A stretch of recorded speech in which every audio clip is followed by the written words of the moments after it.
భారత ప్రభుత్వం యువజన వ్యవహారాలు క్రీడా మంత్రిత్వ శాఖ మై భారత్ మరియు యువ Chaitanya friends youth club Mallareddipalli ఆధ్వర్యంలోని బ్లాక్ లెవెల్ కబడ్డీ వాలీబాల్ క్రీడా పోటీలను జిల్లా యువ అధికారి వెంకట రాంబాబు ప్రారంభించారు.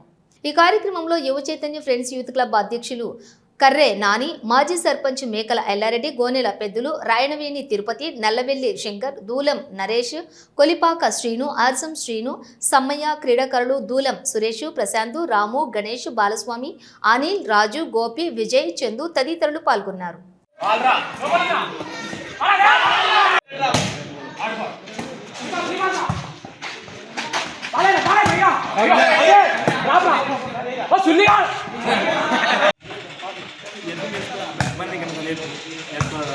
Hey!